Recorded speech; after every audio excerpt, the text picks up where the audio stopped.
Every industry has its breaking point, and the automotive world is no exception. Right now, three major car brands are in crisis. Their sales are shrinking, their tech is outdated, and their parent companies are tightening the leash. These are not obscure names from the past. They're still on the market, still being sold, and still being quietly abandoned. In this video, we'll break down exactly how they got here, why they might not make it through the next few years, and what it means if you're thinking about buying one. Chrysler. Once regarded as the crown jewel of American automotive elegance and engineering, Chrysler today stands as a shell of its former self. It was a name that once evoked ambition, prestige, and a forward-thinking spirit that helped shape the golden era of American cars. From pioneering aerodynamic designs in the 1930s to revolutionizing the minivan in the 1980s, Chrysler had a reputation for being bold, original, and distinctly American. But in today's fast-paced and electrified automotive landscape, that same brand finds itself trailing behind, struggling to define its identity, or even secure its survival. For decades, Chrysler stood tall with a rich and varied lineup. Its vehicles were known not only for their stylish appeal, but also for introducing features ahead of their time. Yet now, Chrysler has been reduced to a mere two models, the Chrysler 300 and the Pacifica. That lineup is shrinking even further. The Chrysler 300, once a full-size American sedan celebrated for its muscular design and powerful V-shaped 8-cylinder engine options, is officially being discontinued after the 2023 model year. This move signals not only the end of a vehicle, but the slow and painful retirement of Chrysler's once dominant voice in the industry. This leaves the Pacifica minivan as Chrysler's last surviving model, a vehicle that, while praised for its plug-in hybrid capabilities and family-oriented design, is far from enough to carry the weight of an entire legacy brand. Though the Pacifica introduced innovative features like stow-and-go seating and remains one of the few hybrid minivans on the market, it faces increasingly stiff competition. Brands like Toyota and Honda have closed the innovation gap with their own hybrid minivans, and consumers are now looking for more technology, better fuel efficiency, and fresher designs. Chrysler's relatively infrequent updates and lackluster marketing push have made it difficult for even this well-reviewed vehicle to stand out in a shrinking segment. At the heart of Chrysler's decline lies a broader story of strategic redirection. After the formation of Stellantis in the year 2021, a merger between Fiat Chrysler Automobiles and the French-based Peugeot Société Anonyme, the new multinational conglomerate faced the massive task of overseeing more than a dozen different automotive brands. To prioritize profits and operational efficiency, Stellantis quickly reallocated resources to divisions with stronger global potential, such as Jeep, Dodge, and Peugeot. Jeep remains a dominant player in the global sport utility vehicle market, and Dodge has successfully positioned itself as the face of American performance muscle. Chrysler, unfortunately, was pushed to the margins. In this restructuring, Chrysler became an orphaned brand, with limited development budgets, an aging product lineup, and a confused sense of purpose. It struggled to remain competitive in any segment. While other brands within Stellantis accelerated electric vehicle rollouts, Chrysler's plans for electrification have been minimal and delayed. There were early hopes pinned on the Chrysler Airflow, a sleek, all-electric crossover concept, first revealed at the Consumer Electronics Show in the year 2022. Touted as Chrysler's flagship entry into the electric era, the Airflow was expected to launch by the year 2025. However, according to multiple sources including CarScoops and Automotive News, Stellantis quietly shelved the Airflow project in late 2024. This indefinite pause has left Chrysler without a confirmed electric vehicle product in the pipeline, just as every other major brand accelerates into the zero-emission future. The timing could not be worse. As governments across the globe push for stricter emission standards and incentivize electric vehicle adoption, automakers are racing to roll out all-electric fleets. General Motors has committed to becoming all-electric by the year 2035. Ford is investing tens of billions of dollars into its electric vehicle lineup. Meanwhile, Chrysler stands with no fully electric vehicle currently on sale and no confirmed product scheduled for near-term release. Its parent company's unwillingness to fast-track investment in Chrysler's electrification plan demonstrates just how low Chrysler ranks in Stellantis' strategic priorities. The impact of this neglect is not just theoretical, it is deeply tangible in dealerships across the United States.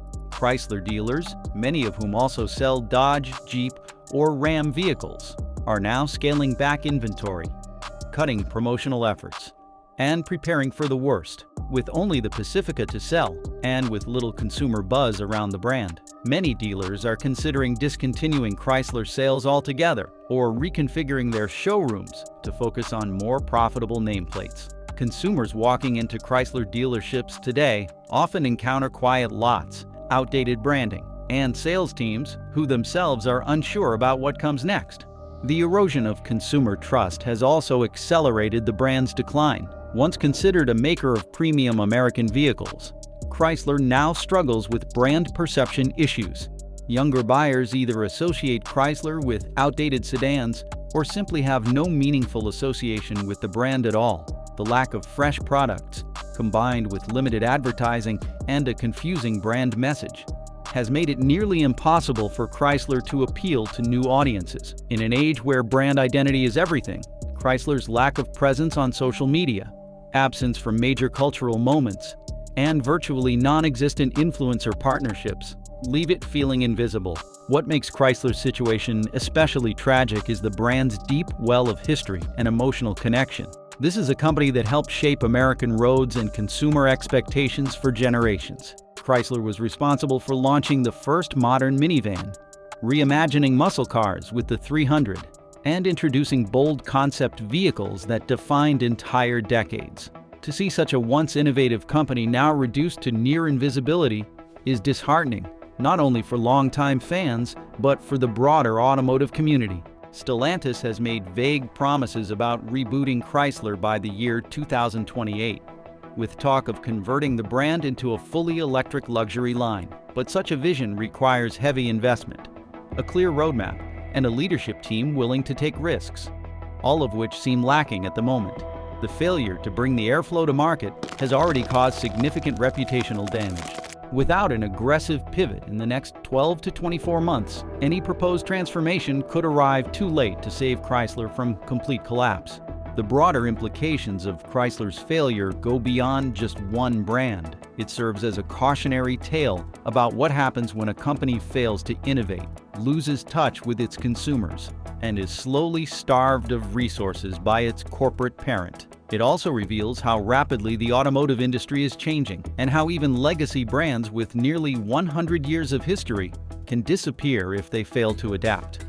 Industry experts are now speculating about the brand's ultimate fate.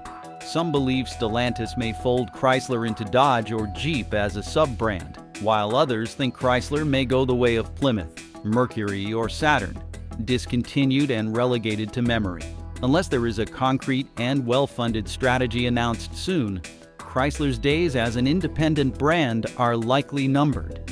And if that happens, it will not be because consumers abandoned Chrysler. It will be because Chrysler, under the leadership of Stellantis, abandoned its consumers. In a world that demands constant evolution, the refusal to change is a death sentence. Chrysler had the name, the legacy, and once upon a time, the products to lead the industry. Today, it has none of those advantages left.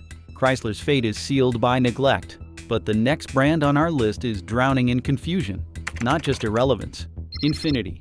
When this brand first entered the United States market in the year 1989, Infiniti promised something different. It did not attempt to mimic the opulence of European automakers such as Bayerische Motorenwerke or Mercedes-Benz. Instead, it leaned into a quiet sophistication. Vehicles that felt premium but not ostentatious, refined but not pretentious. With its smooth, V-shaped six-cylinder engines, serene cabin experience, and minimalist Japanese-inspired design, Infiniti quickly found an audience looking for something unique. Luxury with restraint, performance without flash. In its early years, Infiniti gained a strong following for offering a compelling alternative to Lexus and Acura, while undercutting German rivals on price. Models like the Infiniti Q45 and the G35 sedan offered drivers a smooth yet sporty experience that earned accolades from critics and loyalists alike. At its peak in the early 2000s, Infiniti was lauded for its balance of value, reliability, and premium driving dynamics. Yet, what made Infiniti special in its formative years gradually began to fade. Somewhere along the way, Infiniti lost its identity. and the consequences have been devastating. Today, Infiniti finds itself caught in a strange purgatory, too expensive to be considered mainstream, yet too underwhelming to compete with true luxury players. It suffers from what marketing experts call brand drift, an identity crisis where the target audience is unclear and the product does not resonate with any specific demographic. Infiniti's pricing strategy now hovers dangerously between Nissan and Lexus, making it difficult to justify the premium when the technology, styling, and overall value proposition lag behind competitors. It is a brand that seems to be unsure whether it wants to challenge Lexus and Audi, or just offer a slightly nicer Nissan. Compounding the identity crisis is a clear and widening technology gap. In today's luxury car market, advanced technology is not optional. It is expected. Buyers now demand features such as over-the-air software updates, advanced driver assistance systems, seamless smartphone integration, heads-up displays, and customizable digital instrument clusters. In these critical areas, Infiniti has fallen far behind. Competitors such as Lexus, Acura, BRINK Motor & Werke, and even Genesis are delivering next-generation features as standard, while Infiniti continues to offer aging infotainment systems and minimal tech upgrades. The brand's dual-screen infotainment setup, once a futuristic idea, is now clunky, unintuitive, and years behind modern rivals. Infiniti's product lineup has not helped its case. As of the year 2025, the brand offers a thin portfolio consisting mostly of outdated sedans and aging crossover utility vehicles. The Infiniti Q50 sedan, which once stood as a legitimate challenger to the BRINK Motor & Werke 3 Series, has not seen a significant redesign in over a decade. The Q60 Coupe has quietly faded into obscurity, and the brand's crossover utility vehicles, the QX50, QX60, and QX80, have not done enough to elevate the brand's status. Many of these models are built on dated platforms, carry over older engines, and lack the refinement buyers now expect in the luxury segment. These shortcomings are clearly reflected in Infiniti's sales numbers. In the United States, the brand's market share has eroded steadily. According to the latest data, Infiniti sold just over 14,500 vehicles during the third quarter of the year 2023, a decline of more than 12% compared to the same period the previous year. Year-to-date sales as of September in the year 2024 stood at approximately 42,500 units, marking a double-digit percentage drop. To put this in perspective, BRINK Motor & Werke sells more vehicles in a single month than Infiniti now sells in an entire quarter. These numbers are not simply weak, they are unsustainable. The root causes go deeper than just product stagnation. Infiniti's decline is also tied directly to the financial instability of its parent company, Nissan. Over the past decade, Nissan has faced a series of economic setbacks, internal scandals, and structural reorganizations that have impacted its ability to allocate resources to Infiniti. The arrest of former Nissan Chief Executive Officer Carlos Ghosn in the year 2018 plunged the company into disarray, leading to multiple changes in leadership and shifting priorities. Infiniti, as the lower-volume luxury arm, became an afterthought during this turbulent time. Budgets were slashed, research and development was delayed, long-promised vehicle refreshes never materialized. Perhaps most damning of all is Infiniti's lack of a coherent electric vehicle strategy. While rival luxury brands are pouring billions of dollars into electrification, Infiniti has failed to deliver a single electric vehicle to market. Lexus now offers multiple hybrid and fully electric options. Genesis has announced plans to go fully electric by the year 2030. BRINK Motor & Werke is launching new electric models each year. Meanwhile, Infiniti has teased electric concepts and made vague promises about future models, but has yet to produce a tangible roadmap or timeline. In an industry rapidly shifting towards sustainable technology, Infiniti's silence on electrification speaks volumes.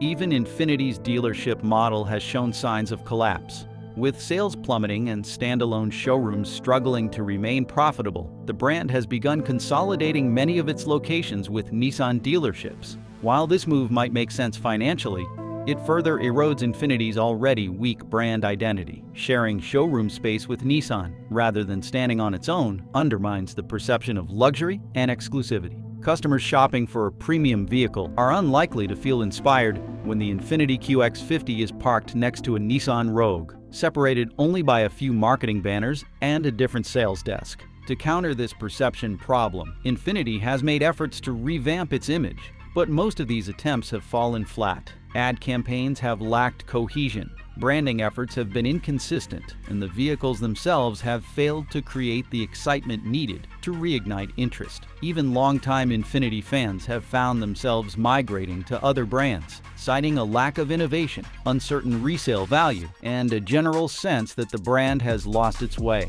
And yet, what makes Infiniti's downfall especially frustrating is that the brand still has potential. The bones are there, solid platforms, an experienced engineering team, and a legacy of once great models that earned real respect from driving enthusiasts. But unless Nissan commits to fully revitalizing the brand with fresh design, cutting-edge technology, and a genuine electric vehicle lineup, Infiniti will continue to drift into irrelevance. Industry insiders have begun to speculate that Infiniti may be among the first brands to face consolidation or outright elimination during Nissan's ongoing global restructuring. Some have suggested it could be folded into Nissan as a high-end trim level, rather than an independent brand. Others believe it may be sold off entirely or limited to a few select markets. Without a clear roadmap, consumers and dealers alike remain in a state of limbo, unsure whether Infiniti is preparing for a second act or quietly preparing to disappear.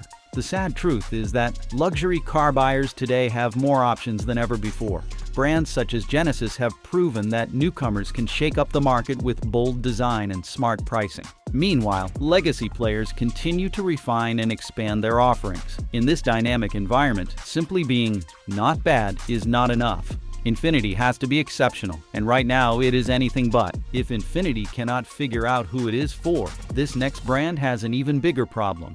It cannot figure out why it still exists at all. Mitsubishi. At one point in time, Mitsubishi was a name that inspired loyalty, admiration, and even envy.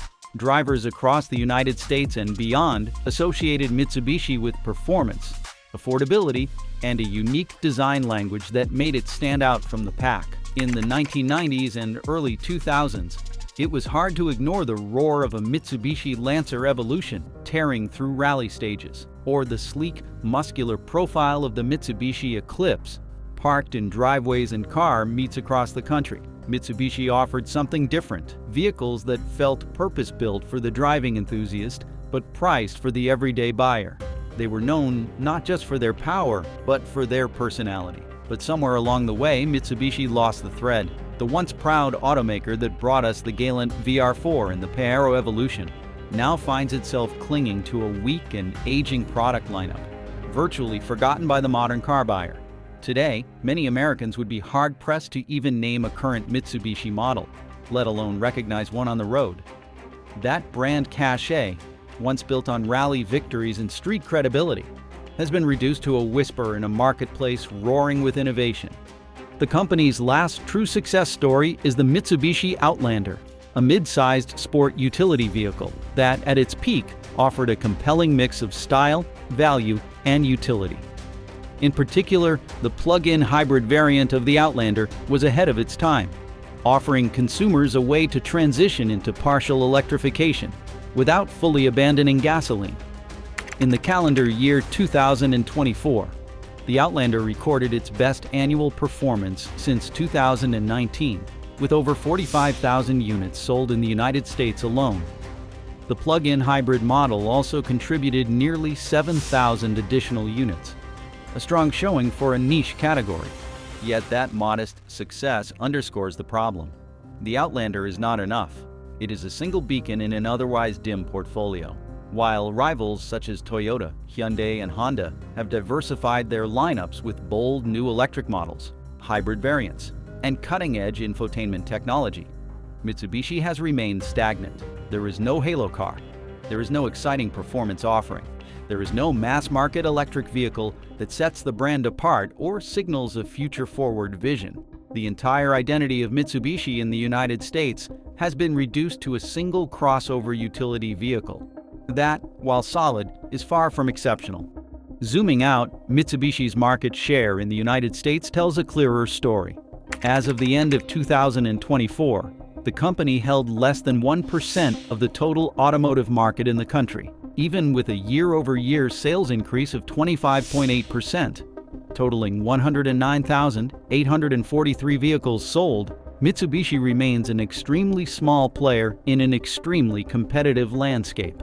Brands such as Toyota and Honda sell over 1 million vehicles annually in the United States, while even newer players like Tesla have eclipsed the Japanese automaker in visibility, excitement, and innovation. This lack of scale has serious implications. For one, it limits Mitsubishi's ability to invest in research and development. It also weakens its dealership network, which continues to shrink across the country. In many suburban and rural areas, it is now difficult to even find a Mitsubishi dealership.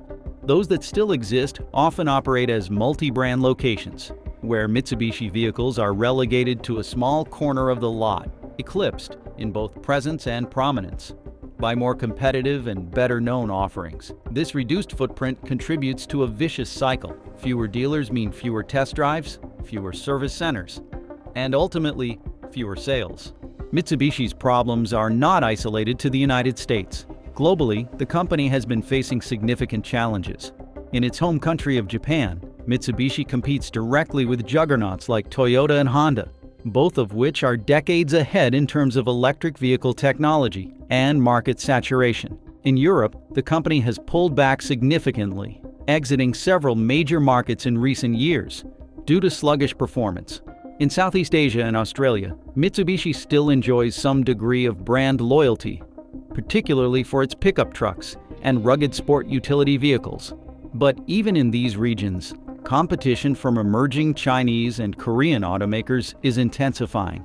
As a result, Mitsubishi's total global production has declined, with reports indicating an 8.3% drop in output as of September 2024 compared to the previous year. While competitors are doubling down on electrification, autonomy, and connected car ecosystems, Mitsubishi's pace has been glacial. Although the company has teased several electric vehicle concepts at international auto shows, it has yet to release a single mass-market all-electric vehicle in the United States.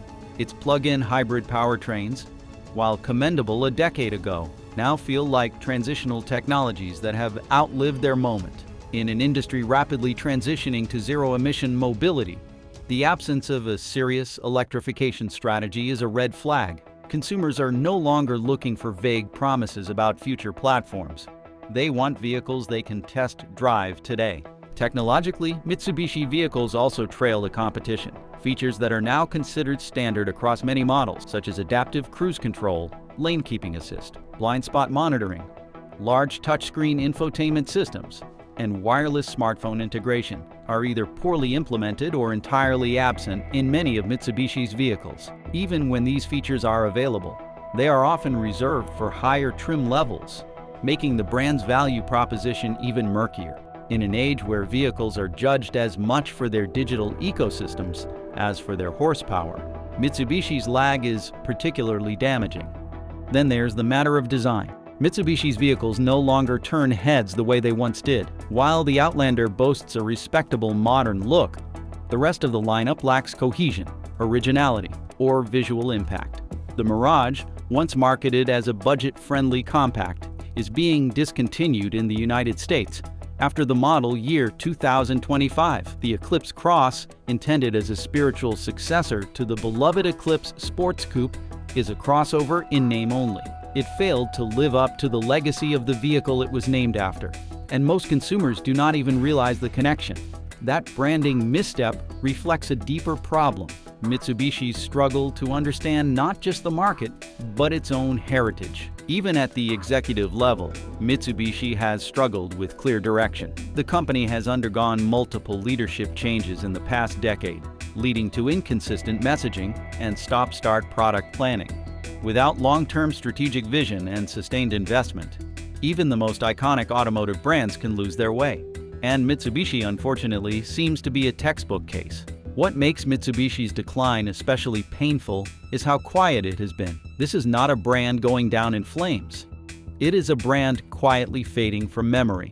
There was no major scandal, no catastrophic recall, no viral controversy. Just a slow erosion of relevance, marked by dwindling dealership counts, aging products, and the faint hum of a name once associated with greatness. Unless something radical changes soon, whether that be a major electric vehicle launch, a bold rebranding effort, or an acquisition by a larger, more future-focused automaker, Mitsubishi may not remain in the United States market for much longer. Analysts have speculated about potential mergers, including a possible tie-up with Nissan and Honda to survive the next phase of automotive consolidation, but nothing has been confirmed. And in the absence of definitive action, speculation becomes resignation. Today, Mitsubishi exists in the American car market not as a leader or even a serious challenger, but as an afterthought. It is a name that once carried real weight and now floats through showrooms unnoticed. Most consumers simply do not realize it is still around, and if no bold moves are made, Mitsubishi may join the long list of once beloved brands that vanished, not with a bang, but with a whisper. But what do you think? Will any of these brands survive the next 5 years? Or are they already too far gone? Drop your thoughts in the comments below. We're reading every single one.